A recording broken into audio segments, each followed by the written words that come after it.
نحمده ونصلي ونسلم على رسوله الكريم أما بعد فأعوذ بالله من الشيطان الرجيم بسم الله الرحمن الرحيم اهدنا الصراط المستقيم صراط الذين أنعمت عليهم غير المغضوب عليهم ولا الضالين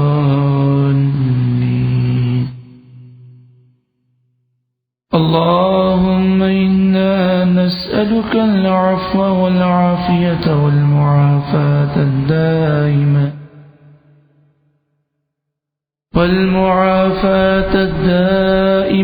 في الدين والدنيا والآخرة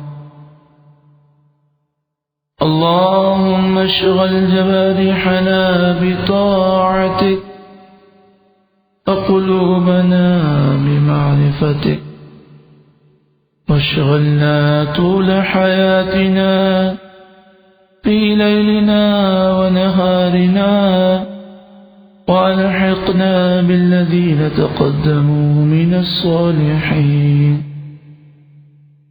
وارزقنا ما رزقتهم فكلنا كما كنت لهم اللهم ربنا آتنا في الدنيا حسنة وفي الآخرة حسنة وقنا عذاب النار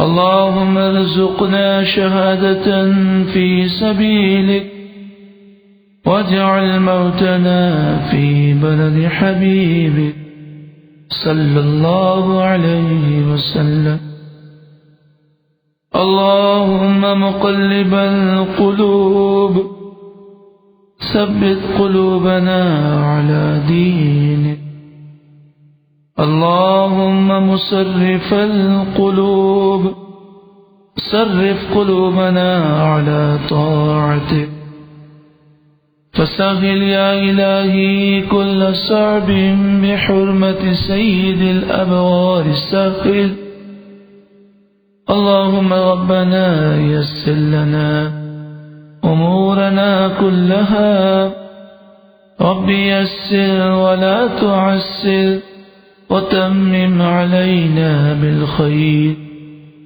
وبك نستعين بحرمة سيد المرسلين صلى الله عليه وسلم اللهم ربنا يسر لنا زيارة حرمك وحرم نبيك صلى الله عليه وسلم اللهم ربنا يسر لنا حجا مبرورا اللهم اشغل جوارحنا بطاعتك اللهم شرفنا زيارة الرسول صلى الله عليه وسلم مرة ثم مرة اللهم ارزقنا حجا مبرورا وسعيا مشكورا في كل عام في كل سنة اللهم ارزقنا عمرة مقبولة مرة ثم مرة يا واجد يا ماجد لا تزل عني نعمة أنعمتها علي اللهم ربنا هب لنا من أزواجنا وذرياتنا قرة أعين واجعلنا للمتقين إماما يا رب بالمصطفى بلغ مقاصدنا واغفر لنا ما مضى يا واسع الكرم آمين ثم آمين بجاه سيد المرسلين صلى الله عليه وآله وسلم إن الله وملائكته يصلون على النبي يا أيها الذين آمنوا صلوا عليه وسلموا تسليما. اللهم صل على سيدنا ومولانا محمد وعلى آل سيدنا ومولانا محمد بن عبد الله. ما ضاق أمر إلا وفرجه الله. صلاة وسلاما عليك يا سيدي يا سيدي يا سيدي يا مكي يا مدني يا رحمة للعالمين يا شفيع المذنبين يا خاتم النبيين يا سيد المرسلين يا نبي الله يا حبيب الله یا نور اللہ یا رسول اللہ. اللہ رب العالمین کا کرم ہے اور اسی کا فضل ہے اور اسی کی عنایتیں ہیں کہ اس نے ہمیں بے حساب رحمتیں، برکتیں اور نعمتیں عطا فرمائی، ہمیں ایمان کی دولت دی، اپنے حبیب صلی اللہ علیہ وسلم کی الفت اور محبت عطا کی، اور اسی محبت میں ہمیں یہاں پر آنے کی توفیق عطا فرمائی. یہاں پر آنے کا مقصد اللہ اور اس کے رسول کی رضا ہے، قرآن و احادیث کا نور حاصل کرنا ہے، اور ہم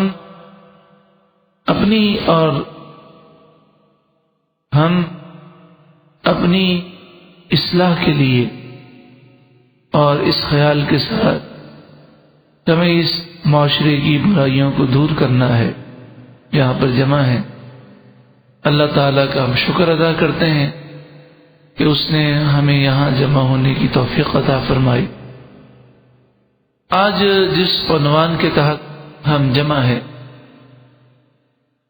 وہ عنوان پچھلے عنوانوں کی طرح انتہائی اہم ہے، اور اس لحاظ سے بھی اہم ہے کہ یہ عنوان ہمارے لیے ہماری پوری زندگی کا احاطہ کر رہا ہے، بلکہ یہ عنوان ایسا ہے کہ اس پر عمل کیا جائے تو قبر و آخرت کی منازل آسان ہوتی ہیں. یعنی زندگی رمضان کی طرح گزارو تو موت عید جیسی ہوگی، زندگی رمضان کی طرح گزارو تو موت عید جیسی ہوگی. اس عنوان کے تحت ہم جمع ہیں. دعا فرمائے اللہ تعالی ہمیں غور سے سننے کی توفیق عطا فرمائے، ہمارے دلوں کے دروازے کھول دے، نصیحت کی باتیں سن کر دلوں پر اثر ہو، اور پھر ہماری زندگی میں اسلامی انقلاب برپا ہو. اللہ تعالی ہمیں عمل کی توفیق عطا فرمائے. رمضان المبارک کے ایام کو گزارنا یادگار ہوتا ہے. ہمیں پورے سال رمضان المبارک کے دن یاد آتے رہتے ہیں اور رمضان المبارک کا انتظار رہتا ہے. آخر رمضان المبارک کے دن اور اس کی راتیں یادگار کیوں ہوتی ہیں؟ تو اس کی کئی وجوہات ہیں. ہم رمضان المبارک کے مہینے میں روزے رکھتے ہیں، پھر روزے کے اندر جو سحری کی روحانیت ہے، جو افطار کا لطف ہے، اور اس موقع پر مانگی جانے والی دعائیں، مناجات، پھر رات کو تراویح ادا کرنا اور اس تراویح میں قرآن پاک سننا، ذکر و درود اور تلاوت میں اپنے وقت کو صرف کرنا، زکوٰۃ اور خیرات اور دیگر معاملات جو انسان رمضان المبارک میں کرتا ہے، اور پھر ان معاملات کے ذریعے اور ان عبادتوں کے ذریعے وہ اپنے رب کا قرب پاتا ہے، اور جب وہ اپنے رب کا قرب پاتا ہے تو اسے ایک لذت، ایک زندگی کا سرور، ایک زندگی کی روحانیت اور زندگی کا اسے مزہ نصیب ہوتا ہے۔ تو کیا ایسا ممکن ہے کہ انسان کی زندگی رمضان المبارک کی طرح گزرے؟ ہاں، یقیناً ممکن ہے، اگر رحمان عز و جل کرم فرمائے اور اس کی توفیق اور سعادت کے دروازے کھل جائیں تو زندگی رمضان المبارک کی طرح گزر سکتی ہے،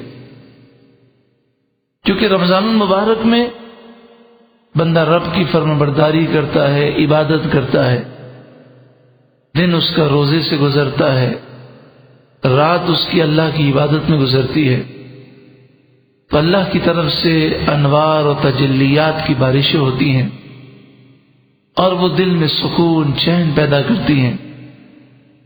تو یقیناً جو شخص رمضان المبارک کی طرح زندگی گزارے وہ واقعی بہت بڑا کامیاب ہے۔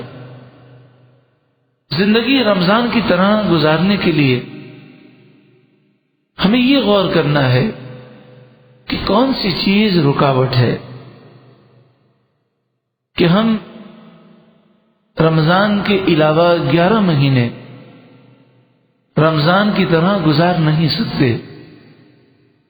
کون سی چیز، کون سا عمل اس میں رکاوٹ ہے؟ یہ بھی ہمیں غور کرنا ہے کہ رمضان المبارک شریف جب الوداع ہوتا ہے تو ہر آنکھ اشک بار ہوتی ہے، ہر کوئی افسردہ ہوتا ہے، رو رہا ہوتا ہے۔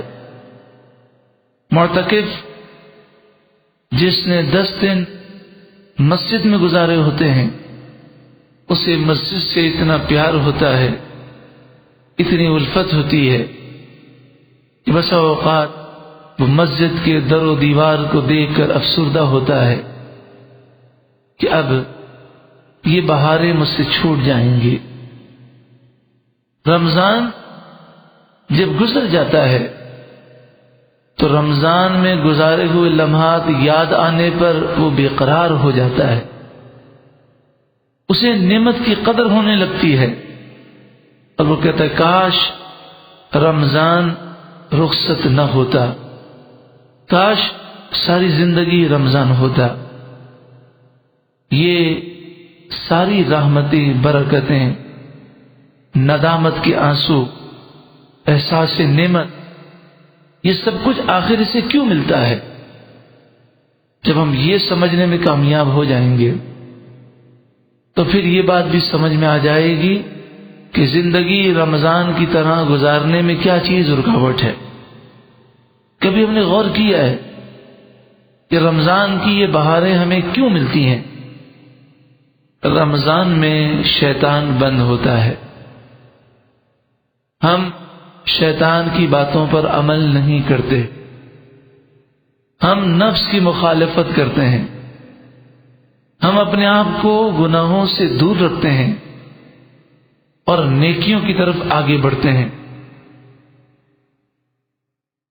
تو معلوم یہ ہوا کہ انسان جب رمضان المبارک کا مہینہ آتا ہے تو وہ صحیح سمت پر سوچنا شروع کر دیتا ہے۔ کتنا بھی گناہگار شخص ہو وہ یہ سوچتا ہے کہ رمضان کا مہینہ اب آنے والا ہے، مجھے رمضان اچھی طرح گزارنا ہے۔ یہاں تک کہ اگر بالفرض ایک ایسا شخص کہ جس نے مغرب کی نماز نہیں پڑھی اور اعلان ہو جائے کہ رمضان کا چاند نظر آ گیا تو اس کے چہرے کا رنگ بدل جاتا ہے۔ اگر مغرب کا وقت ہوتا ہے تو وہ مغرب بھی ادا کرتا ہے اور عشاء کی نماز میں جماعت میں وہ شامل ہو جاتا ہے۔ معلوم یہ ہوا کہ انسان رمضان المبارک جیسے ہی شروع ہوتا ہے تو وہ اپنا یہ ذہن بنا لیتا ہے کہ مجھے نفس اور شیطان کے راستے سے ہٹ کر رحمان کا راستہ اختیار کرنا ہے۔ اور جب وہ رمضان المبارک میں نفس و شیطان کے راستے سے ہٹا ہوا ہوتا ہے اور رحمان کی فرمانبرداری کرتا ہے تو پھر اسے عید کی سچی خوشی نصیب ہونے کی توقع ہوتی ہے۔ یہاں پر یہ بھی آپ بات یاد رکھیں کہ بہت سے ایسے لوگ ہوتے ہیں جو رمضان المبارک میں بھی روزے نہیں رکھتے ہیں، رمضان المبارک میں بھی گناہ کرتے ہیں، وہ عید کی حقیقی خوشی نہیں پا سکتے، کیونکہ عید کی حقیقی خوشی انہیں نصیب ہوتی ہے جو رمضان المبارک کے قدردان ہوتے ہیں، کیونکہ عید کا دن مزدور کو مزدوری ملنے کا دن ہے۔ رمضان المبارک میں جو آخرت کے لیے اس نے کام کیے ہیں اور نیکی کی راہ میں جو کوششیں کی ہیں، ایسے مزدوروں کو جب مزدوری ملتی ہے تو وہ خوش و خرم ہوتے ہیں، اور جب وہ اس کا اجر آخرت میں دیکھیں گے تو انہیں مزید احساس ہوگا کہ رمضان المبارک کی قدر کرنے کی کتنی برکتیں ہمیں نصیب ہوئیں۔ عید کا جب دن آتا ہے تو لوگ جب عیدگاہ کی طرف مسجدوں کی طرف آتے ہیں، روایت میں ہے کہ اللہ تعالی اپنے فرشتوں سے فرماتا ہے یہ لوگ سب کیوں جمع ہو رہے ہیں؟ فرشتے عرض کرتے ہیں انہوں نے پورے مہینے مزدوری کی ہے اور آج یہ مزدوری لینے کے لیے آئے ہیں۔ یہ رمضان المبارک کو انہوں نے عبادت میں گزارا ہے، پورے مہینے مزدوری کی ہے، آج اس کی اجرت لینے کے لیے آئے ہیں۔ اللہ تعالیٰ فرماتا ہے اس مزدور کی مزدوری کیا ہے کہ جو اپنی مزدوری پوری کرے، تم گواہ ہو جاؤ کہ میں نے ان سب کو بخش دیا۔ اور پھر اللہ تعالی رمضان کے قدر دانوں سے فرماتا ہے کہ تم نے رمضان المبارک کی قدر کی، تم نے مزدوری پوری طرح کی ہے، اب تم عید کی نماز کے بعد اس طرح پلٹو کہ میں تم سے راضی ہو چکا ہوں۔ تو جب کوئی شخص اپنی زندگی رمضان المبارک کی طرح گزارے گا تو پھر جب اس کی موت آئے گی تو اس سے بھی کہا جائے گا یا ایتھا النفس المطمئنہ ارجعی الی ربک راضیۃ مرضیہ فادخلی فی عبادی وادخلی جنتی۔ اے نفس مطمئنہ، اے پاکیزہ روح، اپنے رب کی طرف پلٹ جا، اس حال میں کہ تیرا رب تجھ سے راضی اور تو اپنے رب سے راضی۔ پھر اللہ فرمائے گا اے میرے بندے، میرے خاص بندوں میں داخل ہو جا، میری جنت میں داخل ہو جا۔ نبی اکرم صلی اللہ علیہ وآلہ وسلم کے حضور صدیق اکبر رضی اللہ تعالی عنہ نے عرض کی کیسا وہ خوش نصیب ہوگا شخص کہ جب وہ دنیا سے جا رہا ہوگا، آپ صلی اللہ علیہ وسلم نے فرمایا کہ جب روح نکلتی ہے پاکیزہ شخص کی تو فرشتے اس کے سامنے یہ آیت پڑھتے ہیں اے پاکیزہ روح، اپنے رب کی طرف پلٹ جا، تیرا رب تجھ سے راضی اور تو اپنے رب سے راضی، تو میرے بندوں میں داخل ہو جا، میری جنت میں داخل ہو جا۔ تو صدیق اکبر رضی اللہ تعالیٰ عنہ نے عرض کی کتنا خوش نصیب ہوگا وہ شخص جسے فرشتے اس طرح ندا دیں گے موت کے وقت، یعنی جس نے رمضان المبارک کی طرح اپنی زندگی گزاری ہوگی، یعنی اللہ کی فرما برداری میں، نفس و شیطان کی مخالفت میں، گناہوں سے اپنے آپ کو بچا کر جب پاکیزہ زندگی گزاری ہوگی تو اس کی موت عید کی طرح ہوگی۔ تو صدیق اکبر عرض کرتے ہیں وہ کتنا خوش نصیب ہوگا کہ فرشتے اسے اس طرح ندا دیں گے۔ تو آپ صلی اللہ علیہ وسلم نے فرمایا صدیق جب تیرا وقت انتقال آئے گا تو فرشتے تیرے سامنے یہ آیت پڑھیں گے۔ معلوم یہ ہوا، خلاصہ کلام یہ ہوا کہ نفس و شیطان کی مخالفت کرنے والے خوش بخت ہیں، خوش نصیب ہیں۔ جس نے شیطان سے مقابلہ کیا وہ مجاہد ہے اور اس کی پوری زندگی رمضان ہے۔ اس کے لیے دن میں بھی سکون ہے اور رات کو بھی چین ہے، کیونکہ جو اللہ کا فرما بردار ہے اس پر ہر وقت نور کی بارشیں برس رہی ہیں، اللہ کی رحمتیں برس رہی ہیں۔ اس کی پوری زندگی رمضان ہے۔ جب زندگی رمضان ہو تو پھر موت انشاءاللہ عید ہی ہوگی باذن اللہ تعالی۔ آئیے قرآن مجید فرقان حمید سے نور پاتے ہیں کہ شیطان کی مخالفت کس قدر ضروری ہے۔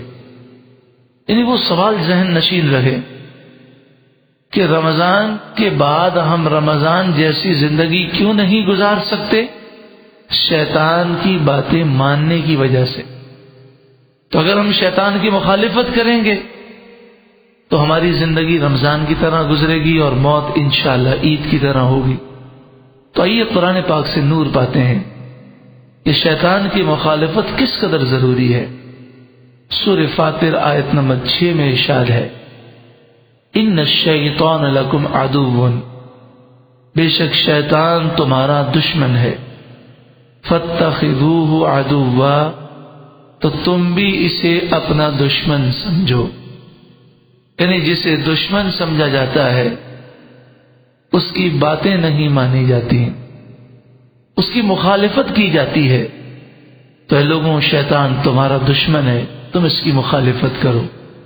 سورہ اعراف آیت نمبر 13 میں ہے کہ جب شیطان مردود ہو گیا تو فرمایا فخرج انک من الصاغرین، اے مردود یہاں سے نکل جا، تو ذلیل ہے، تو رسوا ہے، تو مردود ہے۔ تو اس نے کہا کہ اے اللہ میں نے 6 کروڑ برس تیری عبادت کی ہے، زمین و آسمان کا کوئی چپا ایسا نہیں جہاں پر میں نے سجدہ نہ کیا ہو، اب میں مردود ہو چکا ہوں، تو مجھے مہلت دے دے۔ تو اللہ تعالی نے اسے مہلت عطا فرمائی اور قیامت کی پہلی سور پھونکنے تک اسے مہلت دی گئی۔ تو اس نے کہا کہ میں تیرے بندوں کو بہکاؤں گا، لَأَقْعُدَنَّ لَهُمْ صِرَاطَكَ الْمُسْتَقِيمَ، میں ضرور بضرور ان کے لیے سیدھے راستے پر بیٹھ جاؤں گا۔ یعنی سیدھے راستے پر بیٹھ کر جو لوگ سیدھے راستے پر گزر رہے ہیں ان کو بہکانے کی کوشش کروں گا اور گمراہی کے راستے پر لے جانے کی کوشش کروں گا۔ ثم لآتینہم من بین ایدیہم، پھر میں ضرور بضرور ان کے سامنے سے آؤں گا، بہکاؤں گا۔ اگر وہ میری بات نہیں مانیں گے ومن خلفہم، تو پیچھے سے آ کر بہکاؤں گا، وعن ایمانہم، اور سیدھی طرف سے، وعن شمائلہم، اور الٹی طرف سے۔ یعنی بار بار بہکانے کی کوشش کروں گا۔ وَلَا تَجِدُ أَكْثَرَهُمْ شَاكِرِينَ، اور اے اللہ تو ان میں سے اکثر کو شکر گزار نہیں پائے گا، ان میں سے اکثر کو میں گمراہ کر دوں گا، یہ تیری فرما برداری نہیں کریں گے۔ اللہ نے ارشاد فرمایا قَالَ اخْرُجْ مِنْهَا مَذْءُومًا مَدْحُورًا، نکل جا یہاں سے ذلیل و رسوا ہو کر، دھتکارا ہوا ہو کر۔ لمن تبعک منہم لأملأن جہنم منکم اجمعین، ان لوگوں میں سے جو بھی تیرا کہنا مانے گا میں ضرور بضرور تم سب سے جہنم کو بھر دوں گا۔ یعنی جس نے شیطان کا کہنا مانا اس کی زندگی اس کی دنیا آخرت برباد ہو گئی۔ اور فرمایا جو میرے مخلص بندے ہوں گے، جو میرے چنے ہوئے بندے ہوں گے، وہ تیری فرمانبرداری نہیں کریں گے۔ پھر انسانوں کو مخاطب کیا گیا، یا بنی آدم لا یفتننکم الشیطان، اے آدم کی اولاد، اے انسانوں، خیال رکھنا کہ تمہیں شیطان گمراہ نہ کر دے۔ انہ یراکم هو وقبیلہ من حیث لا ترونہم، بے شک شیطان اور اس کے چیلے تمہیں وہاں سے دیکھتے ہیں جہاں سے تم نہیں دیکھ سکتے۔ سورہ بقرہ میں ارشاد ہے، یا ایھا الذین آمنوا ادخلوا فی السلم کافہ، اے ایمان والوں اسلام میں پورے داخل ہو جاؤ۔ ولا تتبعوا خطوات الشیطان، اور شیطان کے قدموں کی پیروی نہ کرو۔ انہ لکم عدو مبین، بے شک شیطان تمہارا کھلا دشمن ہے۔ یعنی شیطان کے قدموں سے بچنا ہے تو اس کا طریقہ یہ ہے کہ انسان اسلام کے اندر پورا داخل ہو جائے اور اسلام کی تعلیمات پر عمل کرے۔ سورہ نور آیت نمبر 21 میں ارشاد ہے، یا ایھا الذین آمنوا لا تتبعوا خطوات الشیطان، اے ایمان والوں شیطان کے قدموں کی پیروی نہ کرو۔ ومن یتبع خطوات الشیطان، جو کوئی شیطان کے قدموں کی پیروی کرے تو شیطان اسے برباد کر دے گا۔ فإنہ یأمر بالفحشاء والمنکر، بے شک شیطان تو صرف بے حیائی اور برے کام کا حکم دیتا ہے۔ بالفحشاء، شیطان بے حیائی کا حکم دیتا ہے۔ تو شیطان کے خطرناک ترین واروں میں ایک وار بے حیائی کا ہے۔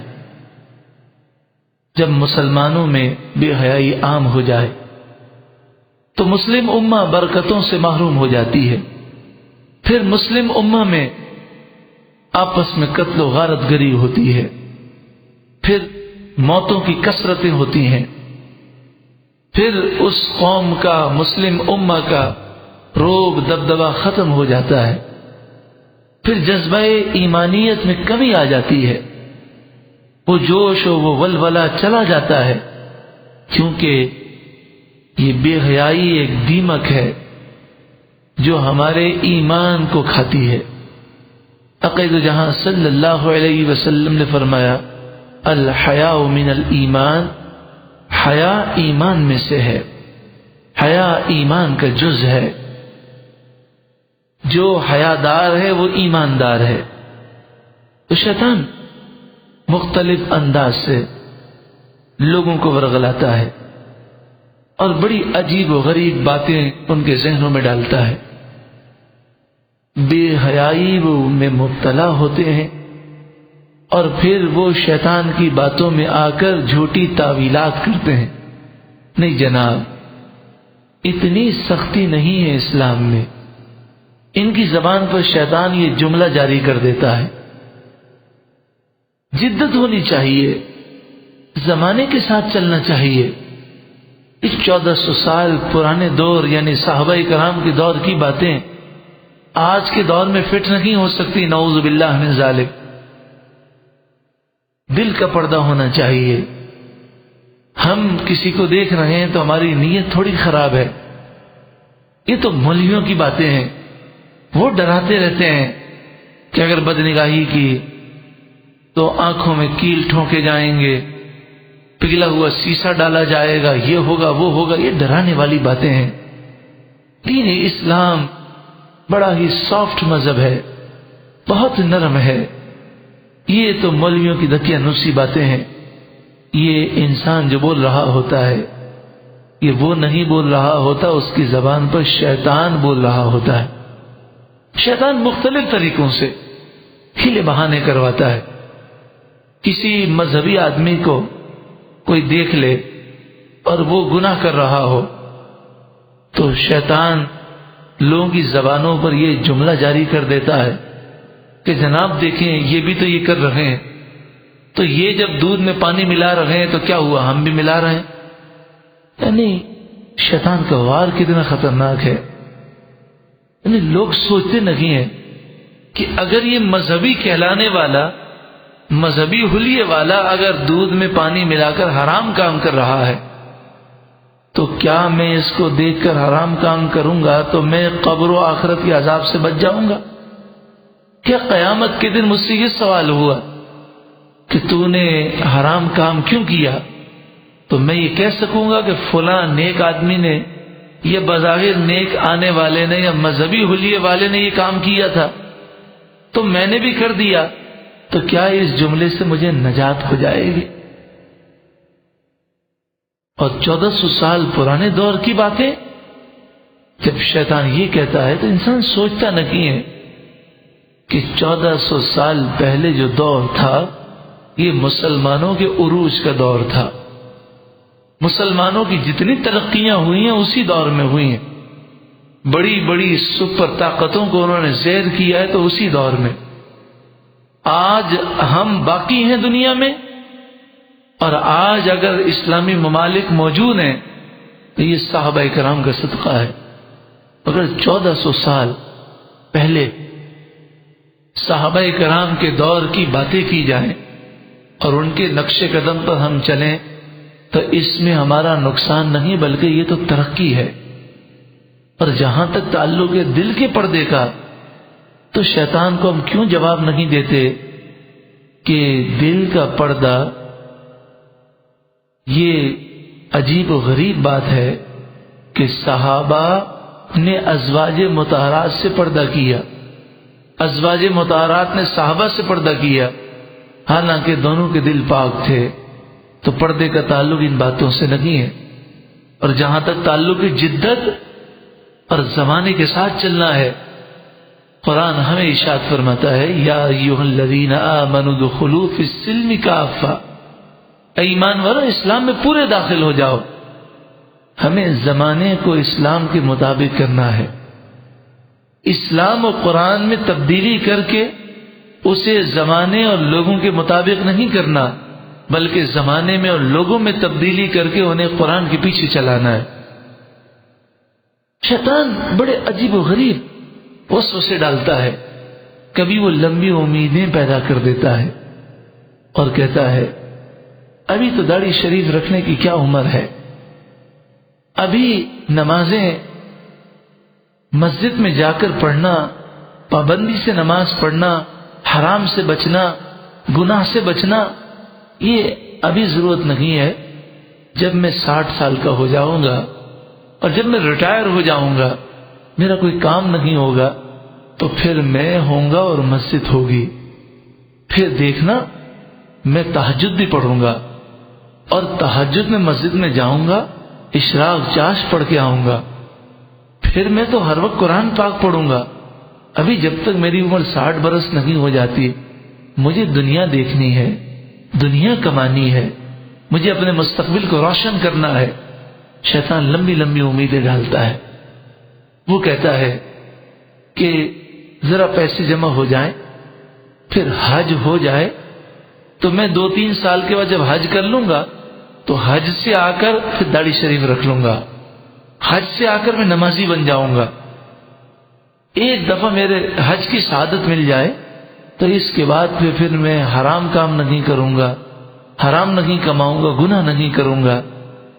انسان شیطان کو یہ جواب کیوں نہیں دیتا کہ اے مردود، میری زندگی کا کیا بھروسہ، کیا معلوم میری آج آخری رات ہو. کس نے حج کو دیکھا ہے، کس نے جمعے کو دیکھا ہے، کس نے رمضان کو دیکھا ہے، کس نے 60 برس کی عمر کو دیکھا ہے. پتہ نہیں میری اتنی عمر ہو یا نہ ہو، تو مجھے ابھی اور آج ہی توبہ کرنی ہے. اور میں آج رات اللہ کو راضی کیے بغیر نہیں سوؤں گا. آج میں اللہ کی بارگاہ میں سچی پکی توبہ کروں گا اور میں اپنے رب کو منا کر سوؤں گا. کیا پتہ میری زندگی کی آخری رات ہو. قرآن مجید فقان حمید نے ارشاد فرمایا سورۃ النساء آیت نمبر 119 میں وَلَأُضِلَّنَّهُمْ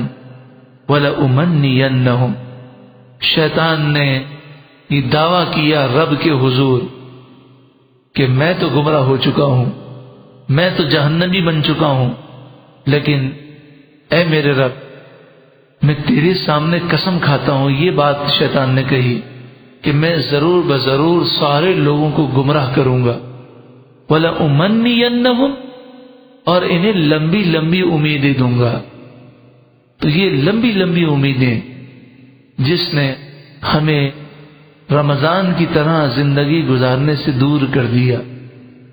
وَمَن يَتَّخِذِ الشَّيْطَانَ وَلِيًّا مِّن دُونِ اللَّهِ فَقَدْ خَسِرَ خُسْرَانًا مُبِينًا، اور جس نے اللہ کو چھوڑ کر شیطان کو اپنا دوست بنا لیا، اس کی باتوں پر وہ چلا، تو اس نے بہت بڑا واضح نقصان اٹھا لیا۔ کاش ہماری زندگی رمضان کی طرح گزری ہوتی، لیکن افسوس کسی کے 20 سال، کسی کے 40، کسی کے 60 سال گزر گئے۔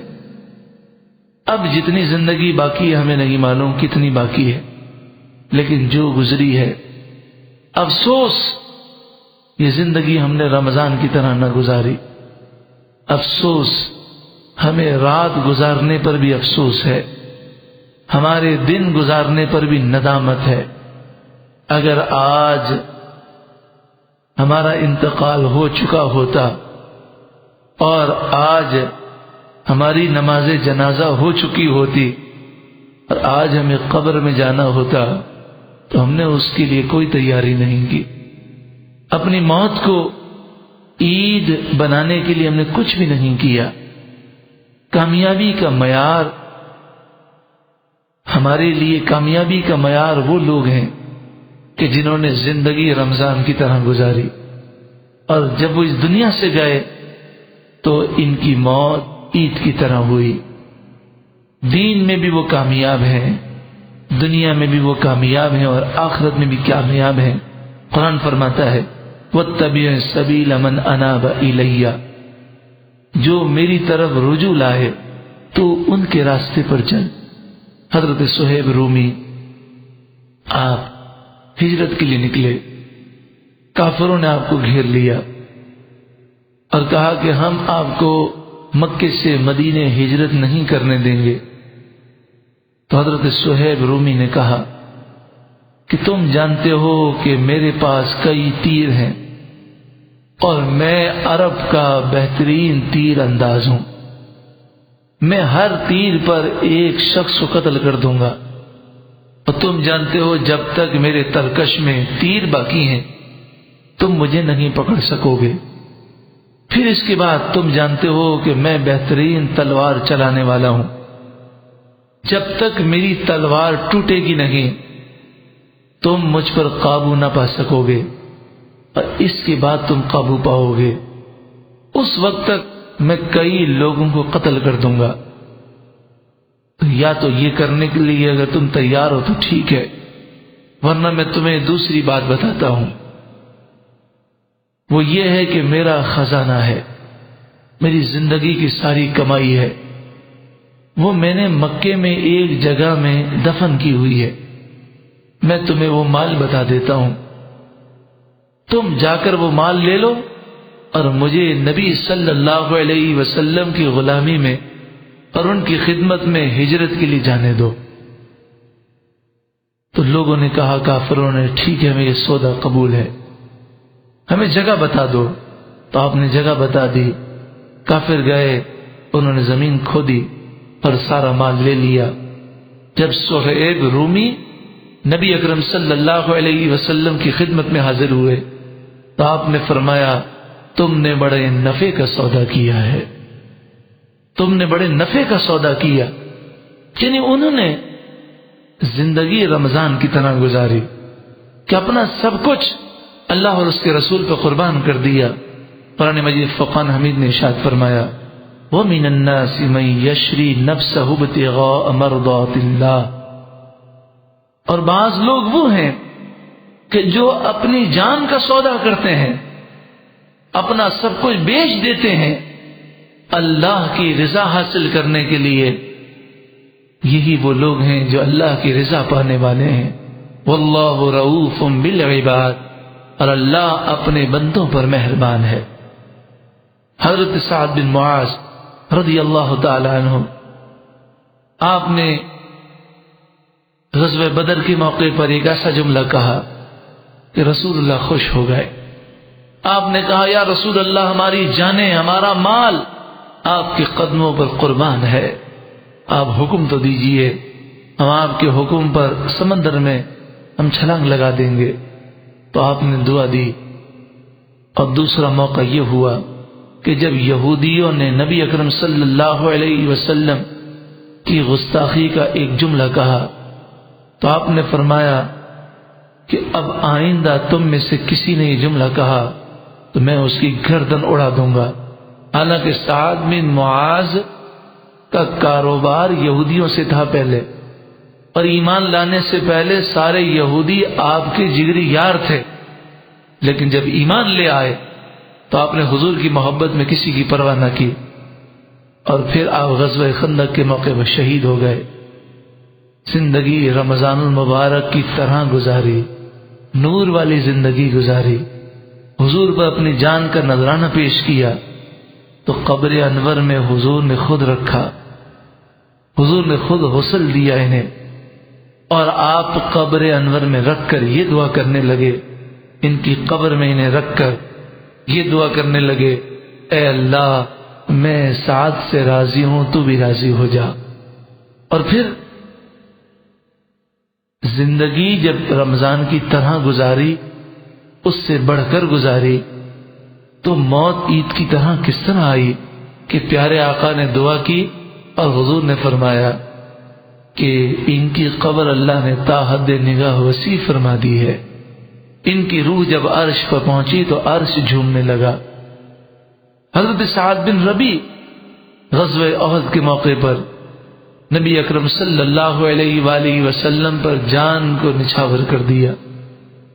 آج جان دینے کی ہم بھی باتیں کرتے ہیں، لیکن جس قوم سے فجر کی نماز نہ پڑھی جاتی ہو، جس قوم سے حضور کی محبت میں بدنگاہی نہ چھوڑی جائے، جس قوم سے حضور کی محبت میں اپنے چہرے پر داڑھی شریف نہ سجائی جا سکے، جو قوم حضور کی محبت میں جھوٹ بولنا نہ چھوڑ سکے، وہ محبت کا دعویٰ کرنا، اس کا محبت کا دعویٰ کرنا کیسا ہے؟ بڑی عجیب بات ہے۔ محبت کرنے والے تو سعد بن ربی تھے کہ پیارے آقا صلی اللہ علیہ وسلم نے فرمایا غزوہ احد کے بعد سعد بن ربی کو تلاش کرو، وہ کس حال میں ہے، کیونکہ میں نے دیکھا کافر 12 نیزے ان کے جسم میں گھونپ رہے تھے، میں نے یہ منظر دیکھا ہے، 70 سے زائد زخم تھے۔ آپ نے فرمایا جب سعد بن ربی نظر آئیں تو پوچھنا کیف تجدک، آپ اپنے آپ کو کیسا پا رہے ہیں۔ لیکن ہمارے آقا جانتے تھے کہ جب صحابہ کو سعد بن ربی ملیں گے تو سعد بن ربی زندہ ہوں گے اور سوال کا وہ جواب بھی دیں گے، اس لیے آپ نے فرمایا ان سے یہ سوال کرنا۔ حالانکہ حضور نے خود دیکھا تھا کہ کافر 12 نیزوں سے آپ کے جسم پر بار بار وہ وار کر رہے تھے، اس کے بعد انسان کا بچنا بڑا مشکل ہے، لیکن حضور نے فرمایا تھا کہ جب تمہیں نظر آئیں تو ان سے یہ پوچھنا۔ لوگ ڈھونڈنے لگے تو دیکھا احد کے دامن میں حضرت سعد بن ربی زخموں سے چور چور ہے، جسم کے ہر حصے سے خون بہ رہا ہے، 70 سے زائد زخم ہے۔ جانے والے نے کہا کہ تجھے رسول اللہ نے سلام ارشاد فرمایا ہے، انہوں نے سلام کا جواب دیا اور کہا حضور نے یہ پوچھا ہے کیف تجدک، اے سعد تو بتا کہ تو اب اپنے آپ کو کس حال میں پا رہا ہے۔ 70 سے زائد زخم ہے، خون بہ رہا ہے، لیکن زندگی جب حضور پر فدا کر دی، جب اللہ اور اس کے رسول کی فرمانبرداری میں زندگی گزاری، یعنی عنوان کیا ہے، رمضان کی طرح زندگی گزارو تو موت عید جیسی ہوگی، تو ان کی شہادت کا منظر کیا تھا۔ سعد بن ربی کہتے ہیں میں لیٹا ہوا احد کے دامن میں ہوں لیکن جنت کی خوشبو پا رہا ہوں، اور پھر اس عالم میں پیغام دیتے ہیں کہ اگر یاد رکھو کوئی کافر اگر رسول اللہ کی بے ادبی کرنے میں کامیاب ہو گیا اور مسلمانوں میں سے کوئی ایک مسلمان بھی زندہ ہوا تو اللہ تعالی اس کا عذر قبول نہیں کرے گا، یعنی اس کو چاہیے کہ ایسے موقع پر اپنی جان کو نچھاور کرے۔ حضرت عبداللہ بن جہش رضی اللہ تعالی عنہ، آپ غزوہ احد کی جو رات تھی، اس رات کو حضرت سعد بن ابی وقاص کے ساتھ بیٹھے اور کہا دونوں میں سے ایک دعا کرتا ہے دوسرا آمین کہے۔ حضرت سعد بن ابی وقاص نے دعا کی، اے اللہ کل جب جنگ شروع ہو تو میرے سامنے کوئی کمزور وہ کافر نہ آئے بلکہ طاقتور کافر سے مقابلہ ہو اور میں اس پر غالب آ جاؤں اور میں اسے قتل کر دوں اور پھر میں اس کے مال کو مال غنیمت میں جمع کر لوں۔ حضرت عبداللہ بن جہش نے آمین کہا، آمین کہی۔ پھر حضرت عبداللہ بن جہش کی دعا شروع ہوئی۔ آپ نے عرض کی، مالک کل جب جنگ شروع ہو تو میرے سامنے کوئی کمزور نہ ہو، طاقتور میرے سامنے کافر ہو، وہ مجھ پہ وار کرے میں اس پہ وار کروں، مجھ میں بزدلی پیدا نہ ہو، میں بہادری سے مقابلہ کروں یہاں تک کہ میں شہید ہو جاؤں۔ جب میں شہید ہو جاؤں تو وہ کافر میری ناک کو کاٹ دے، پھر میرے کان کو کاٹ دے، میری آنکھیں نکال دے، میرے جسم کے اعضاء کاٹ دے، اور میں جب قیامت کے دن اٹھوں تو اسی حال میں اٹھوں۔ پھر تو مجھ سے پوچھے، یا عبدی فیما جدع عنفک و اذنک، اے میرے بندے کیوں تیری ناک کاٹی گئی اور تیرا کان کیوں کاٹا گیا؟ تو میں کہوں فی کا وفی رسول کا، اے اللہ یہ تیری محبت میں نے قربان کیا ہے، تیرے رسول کی محبت میں قربان کیا ہے۔ حضرت سعد بن ابی وقاص کہتے ہیں میں تو پہلے دعا مانگ چکا تھا، عبداللہ بن جہش نے بعد میں دعا مانگی، لیکن مجھے احساس ہو گیا کہ میری دعا سے ان کی دعا بہتر ہے۔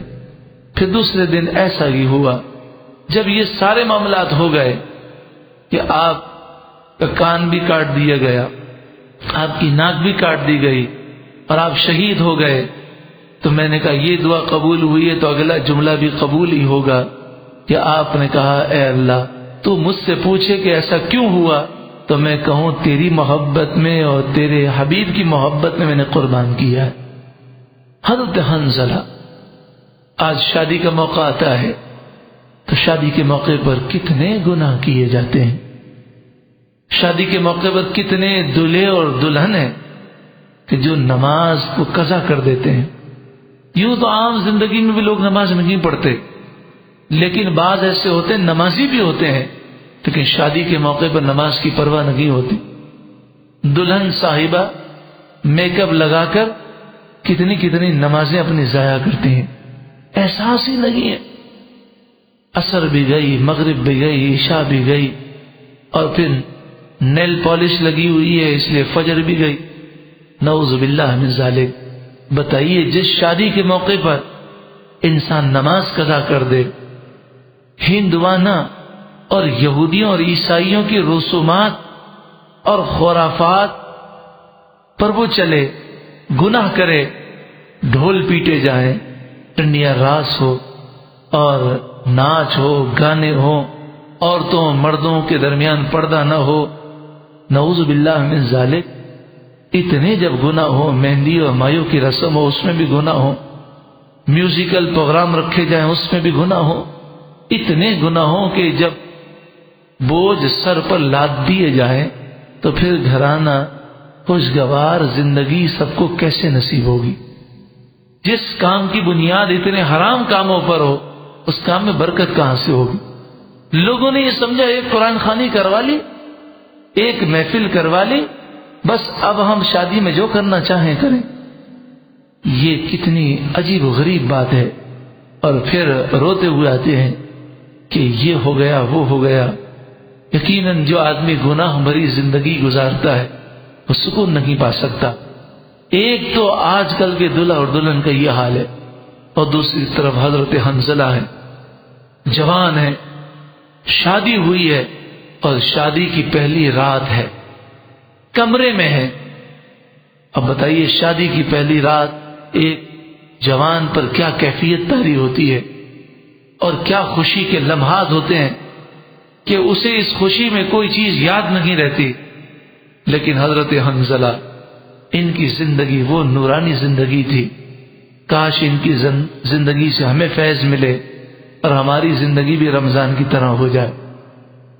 آپ نے ندا سنی، احد شریف کے لیے ندا کی گئی کہ اے نوجوانوں، جنتی دولہا بننے کے لیے تیار ہو جاؤ، آ جاؤ شہادت کا رتبہ پانے کے لیے، آ جاؤ جان کا نذرانہ پیش کرنے کے لیے، اسلام کو تمہارے خون کی ضرورت ہے۔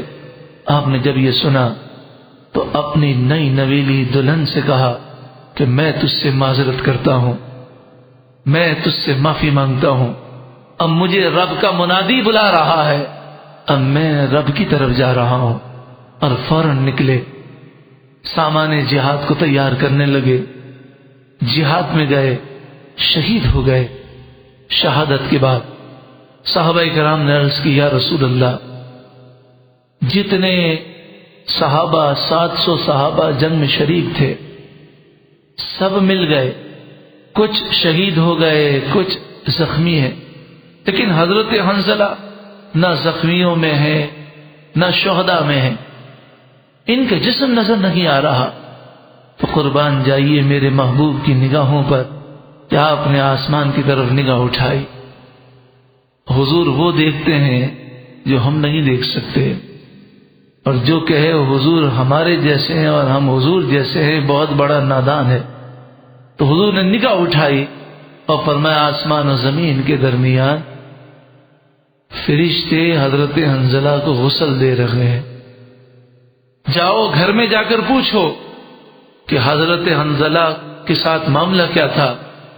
تو جب پوچھا تو کہا شادی کی پہلی رات تھی، غسل فرض ہو چکا تھا، لیکن جب رب کی طرف سے منادی سنی گئی، ندا سنی گئی، منادا سنا گیا، تو پھر آپ کو یاد نہ رہا، جوش شہادت میں اور جذبہ جہاد میں سب کچھ بھول گئے، انہوں نے یاد نہ رہا کہ مجھ پہ غسل فرض ہے۔ تو آپ نے فرمایا تھوڑی دیر کے بعد حضرت حنظلہ کی میت، ان کا جسم تمہیں نظر آ جائے گا۔ صحابہ نے دیکھا حضرت حنظلہ کا جسم احد کے دامن میں موجود تھا اور پانی کے قطرے بہ رہے تھے۔ ایک سید الشہداء کی زندگی ہے کہ قرآن نے فرمایا اب من کان میتا فاحییناہ وجعلنا له نورا یمشی به فی الناس۔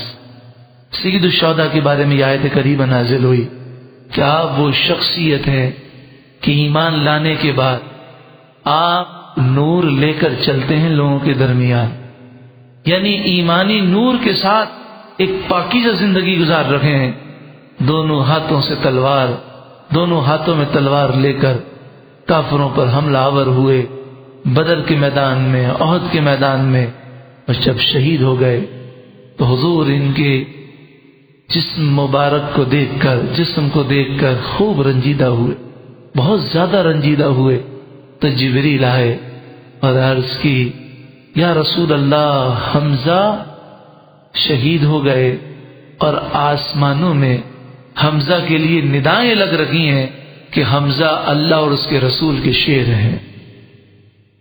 ام عمارہ، آپ چاروں طرف جنگ میں حضور پر جان نچھاور کرنے کے لیے آگے پیچھے آپ چل رہی تھیں، تو حضرت پیارے آقا صلی اللہ علیہ وسلم نے فرمایا کہ جن دائیں طرف دیکھا تو ام عمارہ، بائیں طرف دیکھا تو وہ وہاں کھڑی ہے، چاروں طرف سے وہ میری حفاظت کر رہی تھیں، اللہ ام عمارہ کو برکت عطا فرمائے۔ ام عمارہ نے کہا یا رسول اللہ، مجھے دعا اس چیز کی دیجئے کہ میں، میرے شوہر اور میرے بچے جنت میں آپ کے ساتھ رہیں۔ تو حضور نے دعا دی۔ ام عمارہ کہتی ہیں یا رسول اللہ، آپ نے مجھے یہ دعا دے دی، اب اگر دنیا میں کوئی بڑی سے بڑی مشکل بھی آ جائے مصیبت بھی آ جائے تو مجھے پرواہ نہیں کہ اب یہ دعا مل گئی کہ جنت میں آپ کا ساتھ نصیب ہوگا۔ حضرت امام شافعی رحمت اللہ تعالی علیہ کہ جن کی زندگی رمضان کی طرح گزری، رات کے آپ نے 3 حصے کیے، ایک حصے میں عبادت کرتے، ایک حصے میں آرام کرتے، اور ایک حصہ جو تھا یعنی تہائی حصہ اس میں کتابیں لکھتے، تصنیفات فرماتے۔ کثرت سے قرآن پاک پڑھنے کا معمول تھا کہ سینکڑوں قرآن پاک آپ نے اپنی زندگی میں ختم فرمائے۔ بچپن سے اتنے نیک کہ جب سے ہوش سنبھالا کبھی زبان سے جھوٹ نہیں بولا، 16 سال مسلسل کبھی پیٹ بھر کے کھانا نہ کھایا۔ جب امام شافعی کا وصال ہوا، لوگ جنازے میں شریک ہوئے تو بشارت ہوئی کہ جتنے امام شافعی کے جنازے میں شریک ہوئے اللہ نے سب کی مغفرت فرما دی۔ یہ ہے رمضان کی طرح انسان زندگی گزارے تو پھر موت عید جیسی ہوتی ہے۔ حضرت امام اعظم ابو حنیفہ رضی اللہ تعالیٰ عنہ 40 سال تک پوری رات عبادت کرتے رہے، 30 سال تک مسلسل روزے رکھے، جو مکروہ روزے ہیں اس کو چھوڑ کر سارے روزے آپ رکھتے۔ جب آپ کا وصال ہوا تو حضرت امام شافعی آپ کی قبر پر جاتے تھے، آپ کے مزار پر، اور آپ فرماتے ہیں کہ حضرت امام اعظم کا وہ رتبہ ہے کہ ان کے مزار پر جب بھی میں گیا ہوں اللہ نے میری حاجت کو پورا فرما دیا، کیونکہ امام اعظم نے زندگی رمضان کی طرح گزاری۔ حضرت امام احمد بن حنبل رضی اللہ تعالیٰ عنہ آپ نے زندگی بڑی پاکیزہ گزاری۔ ایک فتنہ پیدا ہوا، اس فتنے کا آپ نے مقابلہ کیا اور بادشاہ کے سامنے آپ نے حق بات کو بلند کیا تو آپ کو کوڑے مارے گئے اور پھر آپ انتقال کر گئے۔ آپ کے وصال کے بعد کسی نے آپ کو خواب میں دیکھا اور پوچھا کہ آپ کے ساتھ کیا معاملہ ہوا؟ تو آپ نے فرمایا میرے رب نے میری مغفرت فرما دی، اور میرے رب نے مجھ سے فرمایا اے احمد بن حنبل تو نے میری رضا کے لیے کوڑوں کی مار برداشت کی اور صبر کیا۔ اے احمد بن حنبل، دیکھیں ہم دنیا میں تکلیفیں برداشت کرتے ہیں مگر دنیا کے لیے، صرف دنیا کی خاطر، دین کی خاطر قربانی دینے والے بہت کم ہوتے ہیں۔ تو حضرت امام احمد بن حنبل نے دین کے لیے قربانی دی تو فرمایا اے احمد بن حنبل تو نے میری رضا کے لیے، مجھے راضی کرنے کے لیے کوڑوں کی مار برداشت کی اور صبر کیا، تو اب تو میرے جمال پاک کا دیدار کر لے، میں نے تیرے لیے اپنا دیدار مباح کر دیا ہے۔ یعنی امام احمد بن حنبل کو وصال کے بعد اللہ کا دیدار نصیب ہوا۔ 230 برس کے بعد آپ کی قبر مبارک کھل گئی تو آپ کا جسم اسی طرح تر و تازہ تھا جس طرح آپ کو رکھا گیا تھا۔ حضرت ابراہیم تیمی زندگی پاکیزہ گزاری۔ حجاج بن یوسف کے سامنے آپ نے حق بات کہی، وہ بڑا ظالم تھا، اس نے آپ کو جیل میں ڈال دیا، اور جیل میں آپ کو سزا یہ دی گئی کہ رسیوں سے باندھ کر اس میں شدید گرمی کے اندر آپ کو دھوپ میں رکھا جاتا، اور رات ہوتی تو آگ کی بھٹی کے پاس آپ کو رکھا جاتا۔ آپ یہ تکلیف برداشت نہ کر سکے، آپ انتقال کر گئے، لیکن حق پر قائم رہے، کیونکہ ان کا نظریہ یہ تھا کہ یہ زندگی تو گزر ہی جائے گی، اصل جو زندگی ہے اور اصل جو کامیابی ہے وہ قبر و آخرت کی ہے۔ زندگی تو ایک نہ ایک دن یہ گزر ہی جائے گی اور موت تو آنی ہے۔ تو پھر کیا ہوا کہ حجاج بن یوسف اتنا ظالم جس نے آپ کو سزا دی وہ خود یہ کہنے پر مجبور ہوا اور اس نے کہا کہ میں نے خواب دیکھا رات کو، مجھے نہیں پتا تھا کہ حضرت انتقال کر گئے ہیں۔ خواب میں مجھے کسی نے کہا اٹھ دیکھ تیرے قیدیوں میں سے آج ایک جنتی کا انتقال ہو گیا ہے۔ حضرت محدث اعظم پاکستان، آپ کی زندگی کس طرح گزری کہ ساری زندگی درس حدیث دیتے رہے، اور درس حدیث کا انداز یہ تھا کہ حضور کی حدیثیں پڑھتے، اور جہاں ان باتوں کا ذکر تھا کہ کافروں نے آپ صلی اللہ علیہ وسلم کی بے ادبی کی اور آپ نے ان کے ظلم کو برداشت کیا، زار و قطار روتے۔ جب آپ کا وصال ہوا تو لوگوں نے دیکھا کہ آپ کے جنازے پر نور کی برسات ہو رہی ہے۔ اعلی حضرت امام اہل سنت جنہوں نے زندگی اس طرح بسر کی کہ کسی نے کہا کہ آپ جو گستاخ ہیں، جو نبی اکرم صلی اللہ علیہ وسلم کی گستاخی کرتے ہیں، ان گستاخوں کے لیے آپ بڑا سخت جو کلم آپ استعمال کرتے ہیں ان کا بڑا سختی سے رد کرتے ہیں، تو یہ گستاخ پھر آپ کے خلاف لکھتے ہیں اور آپ کے خلاف وہ جھوٹی باتیں پھیلاتے ہیں، آپ کی عزت کو وہ خراب کرتے ہیں۔ تو آپ نے فرمایا میں نے یہ سوچا ہوا ہے کہ میں ان گستاخوں کے خلاف سخت قلم استعمال کروں تاکہ یہ گستاخ حضور کی گستاخی کرنا بھول جائیں اور میری توہین کریں، میری گستاخیاں کریں، مجھے گالیاں دیں۔ جتنی دیر یہ مجھے گالیاں دیں گے میرے محبوب کی گستاخی نہیں کریں گے۔ اور میری عزت کیا حیثیت رکھتی ہے؟ میری عزتیں رسول اللہ کی ناموس پر قربان ہے۔ جب آپ کا وصال ہوا تو وصال کے بعد ایک شامی بزرگ آئے اور انہوں نے کہا کہ میں نے ایک خواب دیکھا، اور وہ خواب یہ تھا کہ نبی اکرم صلی اللہ علیہ وسلم جلوہ افروز ہیں، صحابہ موجود ہیں، حاضر ہیں، کسی کا انتظار ہو رہا ہے۔ میں نے پوچھا کس کا انتظار ہو رہا ہے؟ تو آپ صلی اللہ علیہ وسلم نے فرمایا احمد رضا کا انتظار ہو رہا۔ پوچھا کون احمد رضا؟ تو فرمایا بریلی ہند کے احمد رضا۔ تو وہ شامی بزرگ بڑی عقیدت سے ملنے کے لیے آئے، لیکن پتہ چلا کہ آپ کا تو وصال ہو گیا، تو وہ کہنے لگے کہ بس یہاں وصال ہو رہا تھا اور وہاں روح کا رسول اللہ انتظار کر رہے تھے۔ بس آخر میں یہ عرض ہے کہ پیارے بھائیوں، یہ بھی ہماری کوئی زندگی ہے کہ جو زندگی دنیا کی طلب میں گزرے، گناہوں میں بسر ہو، اس گندی اور بالکل بیکار زندگی سے آئیے ہم باہر نکلنے کی کوشش کریں، اور یہ ہم عزم کریں کہ انشاءاللہ ہمیں زندگی رمضان کی طرح گزارنی ہے، تاکہ جب ہمیں موت آئے تو موت عید جیسی ہو۔ زندگی رمضان کی طرح گزارنے کے لیے ہمیں نور قرآن سے منور ہونا ہوگا۔